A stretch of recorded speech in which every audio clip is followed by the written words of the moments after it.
Are men struggling and dying because they don't open up? No. The biggest show of strength from my father that I ever had in my life was when he was quote unquote vulnerable with me. So it's been very minimal times, but those times have given me the most strength as a man, because I'm like, alright, you're human. Right, so I'm talking about women now. From what I've seen, when they encouraging men to open up, and I'm seeing what the reason behind it, it's incredibly selfish. It's to make themselves feel better. And that's only skewed to benefit women. Listen, if someone dies and I don't cry, it doesn't mean I'm not hurting. So who has more attempted suicides? Women. So that's why you discern the women you're with. These men women no, that's why you don't threaten to expose someone's nudes. Yeah. My thing is, even like in relationships, I personally think, you know, it is important for my partner to open up to me, but it's equally as important for me to create an environment that enables him to open up. Because, and I do think sometimes with some women, they can come off quite entitled, that the man has to, like, and understand that people, and when it comes to emotions, people handle emotions differently. You have to understand how your partner handles emotion, and and sometimes they might actually open up to you action based and not because verbally. So you just have to know your partner quite well, because if, for example, my friends know something's wrong with me when I stopped talking, like, I don't holler at anyone. I haven't said anything's wrong with me, but they just know something's up because this is not her usual behavior. So if I know that in my mind, I'll be like, something is up. And it's a thing of creating that environment, like just checking in. You know, you can talk to me anytime you want, and it's in their time. Of course, it was, you know, I'm not saying they'll actually don't ever open up, but it's like, as the woman, what are you doing in creating that environment for him? Are you demanding he opens up, or you just remind him that this is a safe space? I feel like my thing is, I'm not going to demand you open up. I'm just going to let you know I need it, because that is a huge part of intimacy. If you're going to open up to me, there's a gap in our intimacy. Period. Like I don't believe you can have a relationship with someone. Have a family, and this person doesn't ever tell you how they feel. They don't ever tell. That's not healthy at all. Don't care what anyone says at all. And secondly, why am I here then? Because then I'm no different to. How am I any different to like your colleague? Do you know what I mean? Like, there's no. And this I think is a really important point, because I think when it comes to men opening up, I think as women, I think, okay, even saying as women is kind of a broad brushstroke anyway, but I think it's important to acknowledge that some women, I'm not saying it's necessarily like, I'm not bouncing off your topic and saying it's you, but some women want men to open up so that it makes them feel better. Yeah, 100%. I'm guilty of that. I've done that before. Because and that's the thing. Because that lets me know that I'm important and you can trust exactly, me. It strokes my ego 100%. And then you feel like it can separate you from from everyone else. And so it's important to acknowledge the difference between that and the difference between you actually so A, you caring, and B, it actually being important to your relationship. So when you're asking a man to open up, who is it for? Yeah, is it definitely. for him? I had to check myself recently on that. Yourself. Yeah, definitely.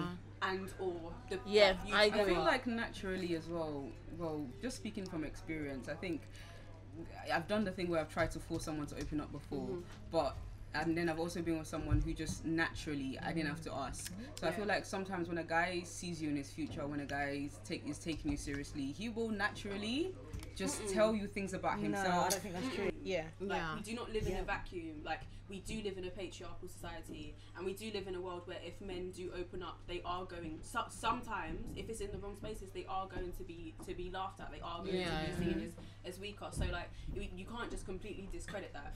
And so that's what I'm saying. You as one person, you're not going to change you can't necessarily expect to change their worldview and their and their perspective on the world. You are one single individual people, but they are an accumulation of all their experiences before they even know you existed. For me, it's kind of like not like I care, but I think this is something that men need to sort out amongst themselves. Like this isn't for me to like step in and open up to me. Like unless so I will raise my sons accordingly, and in my relationship that will be a requirement of me.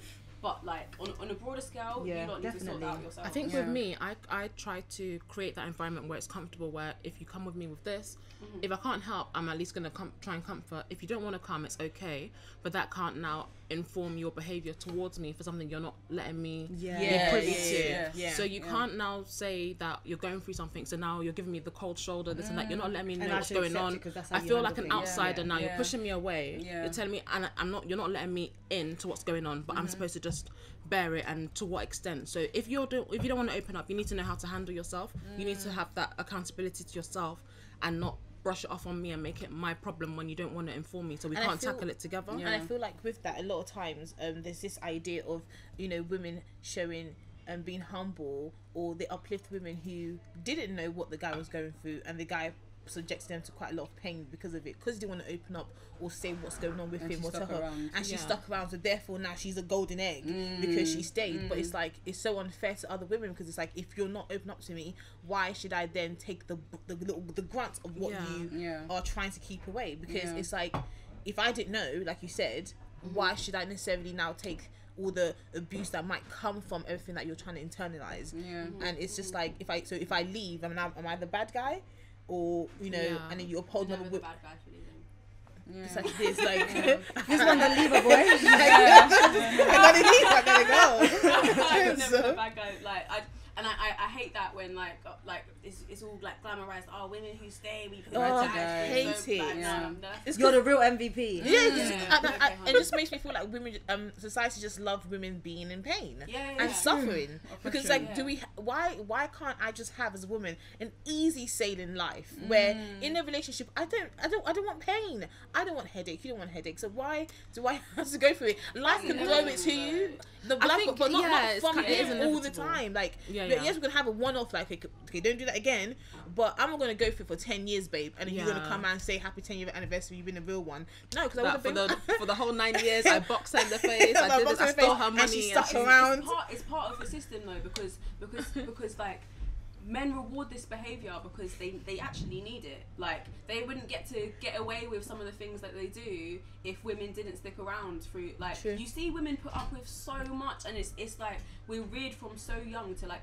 aspire. That's why like, kind of what I was saying in the group chat as well about like gender roles, and like, it's absolutely upheld by this heteronormative society, because the two roles, like man and woman, literally exist because of this society that pushes women to aspire to be wives. It's literally it's completely upheld by that.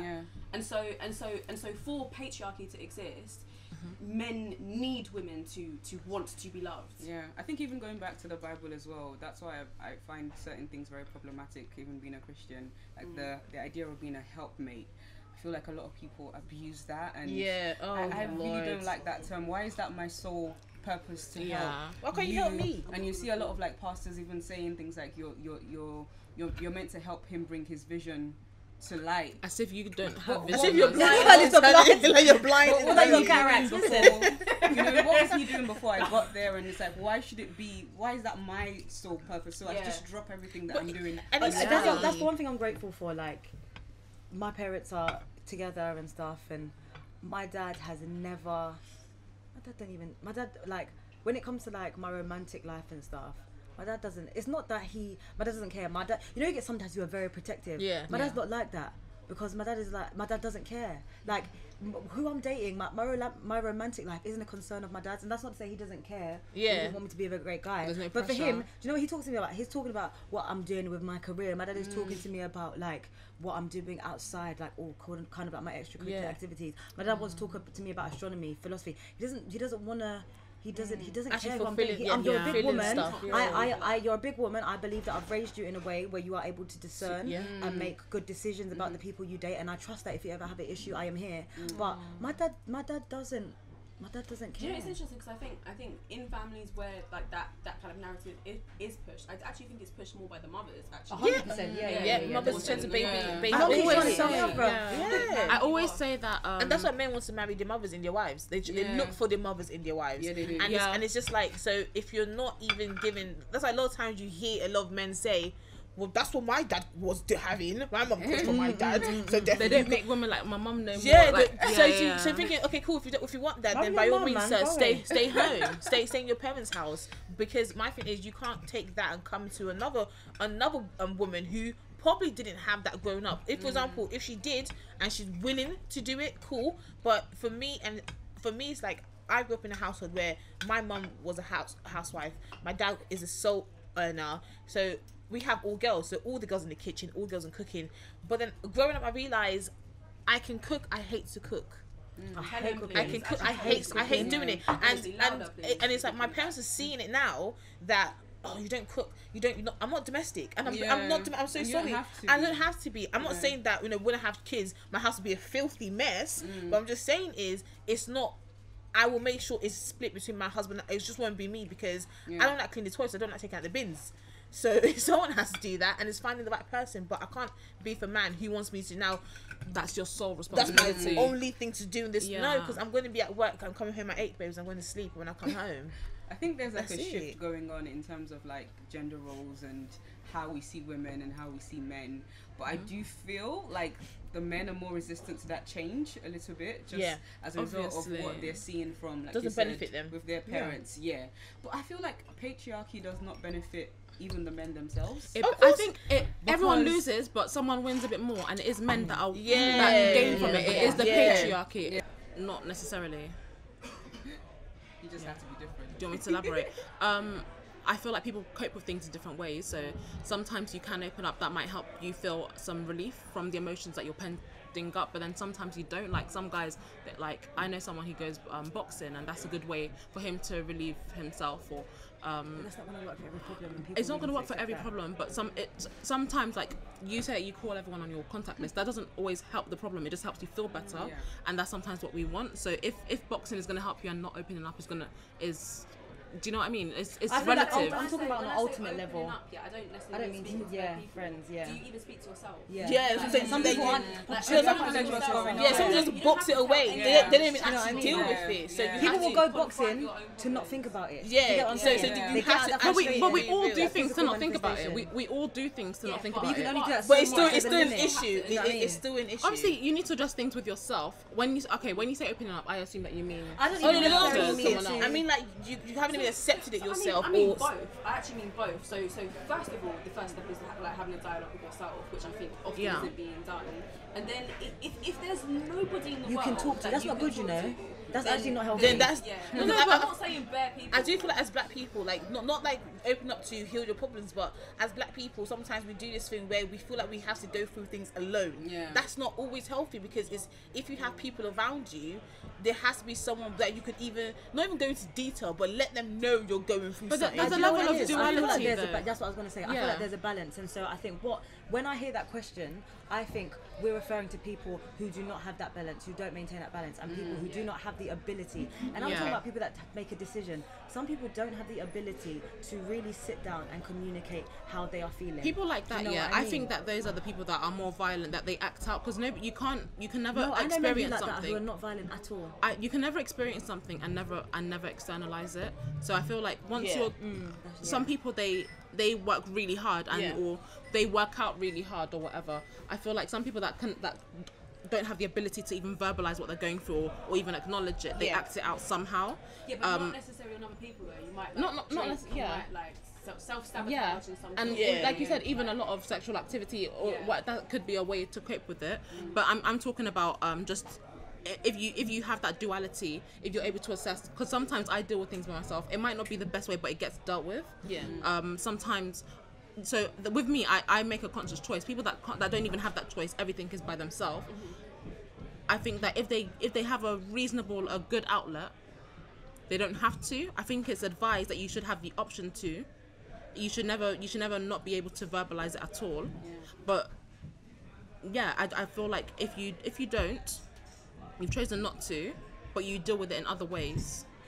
I feel like that's okay. So when I'm going through things, depends how well I want to deal with it, or maybe not how well I want to deal with it, but how I deal with it in that situation. Sometimes I can run away from my problems and just keep really busy, and then sometimes I need to just be alone and isolate myself, and I find writing writing to be what helps for me? I can be a bit of a wallower, and that's something I've had to really acknowledge as I get older and be like, you maybe had time to do that before, you don't really have time to do that anymore, like time's of the essence. So what I do is I give myself a limited amount of time. Like I'll literally say you're allowed to like be sad for like 20 minutes and like just think about it and just lay in bed and cry. And I literally give myself a time limit. After that, I get up, I remove myself from wherever I was. If I was in bed, if I was in the kitchen, I literally physically remove myself from that situation and I do anything. Even if it's not constructive, I might go and clean the bathroom, I might go and attempt to read, I just do something to distract myself, or I write. If I'm really going through it, I'll write, and it really does make me feel so much better. With me, I try to put my problems into perspective, and I look at, so like I said earlier, I said, okay, I know I'm a black woman, but look at my privilege, I'm healthy. So I do stuff like that. I weigh out how good things are or how bad they could be and what they are. I sing a lot when I'm really going through it. I vent, I speak to my friends, and that's sometimes just literally for support, because a lot of the time, if I am down about something, I'm down about something that no one can really help with. So let's say if I'm a bit broke, I know no one's gonna like just give me £1 million, but I just talk about it, I guess, and it just makes me feel a bit better about the situation while I'm trying to proactively work to improve the situation. I guess for me it's because I know I'm more of a social person, so I'm always around people. So when I'm going through stuff, I do the opposite. I move away from people, and not to push them away, but because I know I need to collect my thoughts. I need to collect how I view it, and I can do it in the midst of like I'm in a room alone with gospel music playing, and I'm just literally just thinking about what I'm feeling and why I'm feeling it, trying to basically understand it for myself way before I now go to my friends and let them know. And it could take a week, but it'll be a thing of I need that week just for I can just basically sit in my thoughts, so I cope in that way, and then after then I just get people involved. With myself, there's two extremes, so I can either call everybody on my contact list and just tell them the same story over and over again. I do that. Or I will isolate myself, turn off the lights. I love darkness. Sometimes I want music, but most times I don't even want any noise, just under the covers and get in my feelings. Everyone needs someone to vent to, everyone needs someone to open up to, and I guess it just makes you feel supported, loved, and you can move on quicker. I think yes, because there's an element of acceptance in it, and I think you have to first accept that you're going through something before you can actually now address what you're going through. Human beings are social beings, and when you think about the mind and the perception of self, if you have a box in the middle like this and it's invisible, you have 4 black boxes around that box. Take away those 4 black boxes, you can't see the box in the middle, and I feel like that's how we work. So if you're dealing with something without taking into consideration your outlets, where it's coming from, who you can talk to, your input and then your output, or without all of that surrounding things, I don't really actually feel like you're dealing with it at all, personally. I think it's actually important for your processing. And I think that sometimes our like your minds can play tricks on you. Like you're like no one's judgment is 100 all of the time. And not that you necessarily need to take advice. It's just I don't think it's healthy to have your soul voice like guide you all the time. No. Why? It's therapeutic. Not for everyone. I think everyone has their ways, isn't it? Yeah, you can't force crying on everyone. What are you gonna do? Like, if a man has told me he's never cried in his life, okay. Huh? But I don't think men necessarily need to cry more. Because I don't think a lot of girls cry as much. I think it's just how you cope. Because if crying is just not you, it's just not you, and you can't just force it. Crazy rich I wouldn't say always. I'm no more healthy. That doesn't make me any healthier than that person. I wouldn't place the focus on crying. Just have an outlet. Arbitrary. Deal with your shit. That's it. That's different. Just in general, how important is it's very important because you want to feel safe around the person you're with, and vice versa. I want him to feel safe around me. So you want us Wow. Can you put your hand over? Yeah. That's fine. Don't worry about it. It's just my house. See, if I had a man, you could protect me. That's great film. That's great film. He had a man protection. But Listen. What just happened? When Anna's mum comes back, I'm snitching. I'm an auntie. I told you. Quick snitch. What happened?